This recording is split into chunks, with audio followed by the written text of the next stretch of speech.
Energy stored in an inductor, जैसे capacitor is a energy storing device, capacitor stores electrical energy. Okay. Similarly, inductor is also such a device which we can say that it stores energy in the form of magnetic energy. Inductor is the device which stores magnetic energy. Let us understand this fact. How this inductor, जैसे resistor का symbol आपने लिखा था capacitor का है, तो inductor का भी सिंबल है, ये है. इंडक्टर लिखेंगे तो ऊपर में L लिखेंगे, रेजिस्टर लिखते हैं तो ऊपर में R लिखते हैं, कैपेसिटर लिखेंगे तो साइड में C लिखेंगे, तो इंडक्टर लिखेंगे तो L लिखेंगे. Inductor of what inductance that have to be specified. Inductor बना, कॉइल बना, तो क्या इंडक्टेंस का वो, क्या सेल्फ इंडक्टेंस का वो कॉइल है वो स्पेसिफाई करना जरूरी है. ओके, तो consider a inductor having inductance L. Okay, consider an inductor, okay, having self inductance L, having self inductance L. Okay, देखिए इसमें ये थ्योरी हम लगाते हैं कि जैसे ही इसमें करंट फ्लो होगा, which is a time varying current,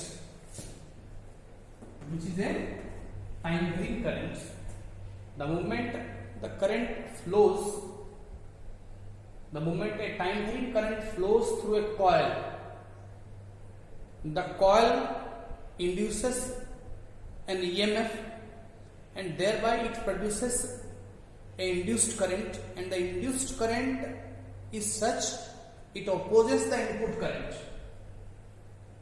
It opposes the input current. इसका मतलब है कि इसमें अगर करंट फ्लो होना है तो ओपोजिंग करंट के अगेंस्ट में वर्क करना होगा. अगर इस करंट को फ्लो ही करवा देना है इस इंडक्टर में, तो जो ओपोजिंग करंट बन रहा है, जो इस करंट को फ्लो होने नहीं दे रहा है, ओपोजिंग इंड्यूस्ड करंट के अगेंस्ट में काम करना होगा. राइट? तो definitely dW is equal to the work done. आप कॉइल में करंट दे रहे हैं तो आप चाहेंगे करंट फ्लो हो. करंट फ्लो के लिए जो भी अपोजिंग फोर्सेस है उसको तो उसके अगेंस्ट में तो वर्क करना पड़ेगा. ठीक है? Then only this current will flow. So the work done against the induced EMF, work done against the induced EMF. कितना वर्क डन करना पड़ेगा? जितना इंड्यूस्ड EMF बना होगा उतना मिनिमम वर्क डन करेंगे तभी हो पाएगा. उससे कम वर्क करेंगे तो अपोज करेगा. ओके, तो work done against the induced EMF ये क्या हो जाएगा? ठीक है, देखिए हम ये एक्चुअली हम इसको ऐसे लिख सकते हैं, V is equal to dW by dQ ना. ठीक है, तो इसको हम लिख सकते हैं कि V dQ. क्या लिख सकते हैं? V dQ. तो ये V मतलब ये इंड्यूस्ड EMF है. V मतलब क्या है? ये इंड्यूस्ड EMF है. तो E into dQ, dW. Okay, E का मतलब क्या है? L into di by dt.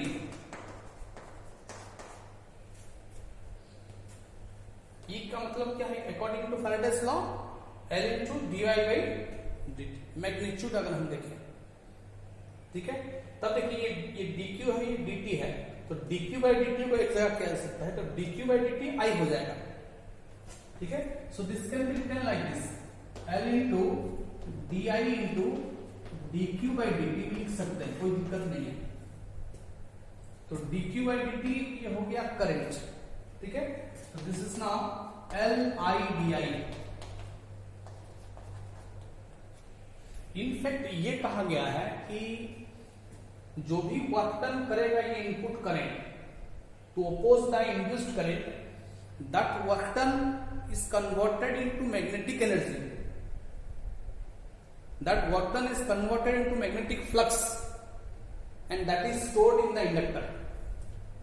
That is stored in the inductor. ये इलेक्ट्रिकल एनर्जी जाएगा और इलेक्ट्रिकल एनर्जी उस ईएमएफ को अपोज करने के लिए जितना वर्क डन होगा वो वर्क डन किस में कन्वर्ट हो जाता है, क्योंकि करंट फ्लो हुआ तो इसमें मैग्नेटिक एनर्जी बना, ठीक है. So that work done is stored in the inductor in the form of magnetic energy.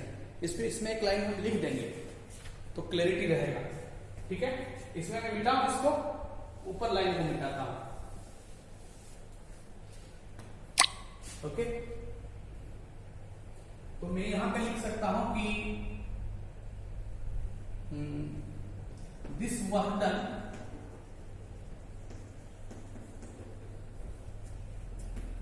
is stored.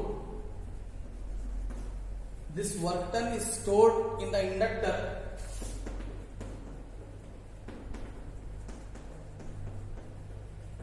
in the form of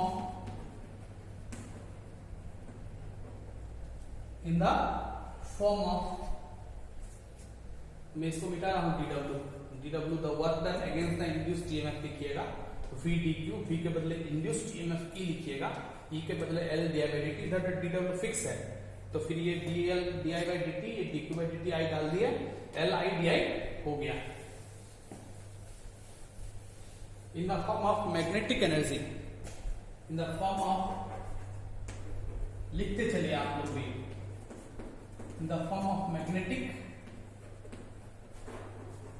energy, in the form of magnetic energy.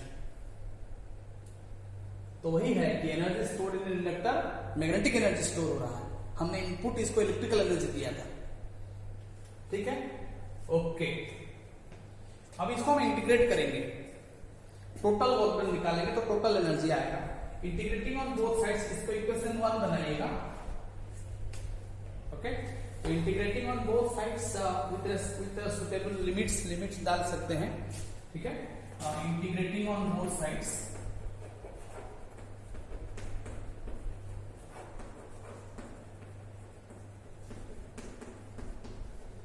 Integrating on both sides. ये इधर हो गया dw 0 to w, इधर हो गया 0 to i li di हो गया. li di dw दोनों साइड में हमने इंटीग्रेट कर दिया. ये w माइनस 0 है इधर LHS, w आ जाएगा. ये वर्क डन हो गया. L बाहर आ जाएगा because it is a constant, it is a proportionality constant which depends on the geometry of the coil. L di, तो L टू द पावर 1, ठीक है. इसका मतलब है कि I to the power 1 plus 1 divided by 1 plus 1 limiting 0 to I, तो 1 plus 1 2 हो गया, हाफ L I स्क्वायर हो गया, ठीक है. इसको मैं मिटा देता हूं. This work done is stored in the inductor in the form of magnetic energy, integrating on both sides. Okay,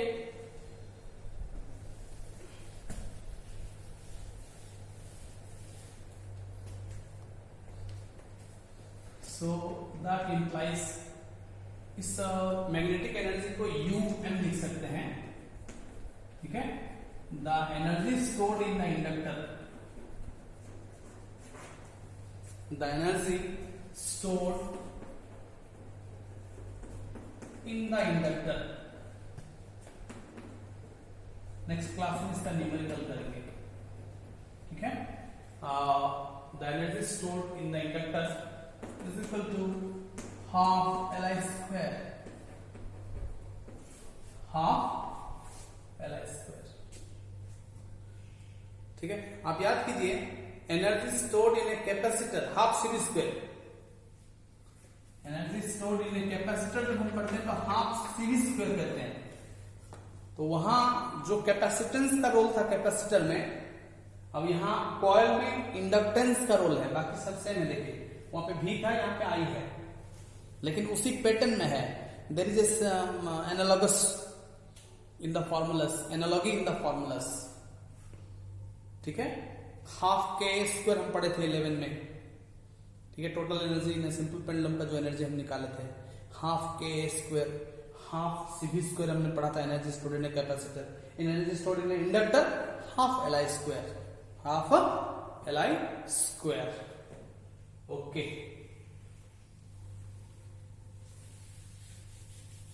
half L I square, U M magnetic है इसलिए एम लिखा है।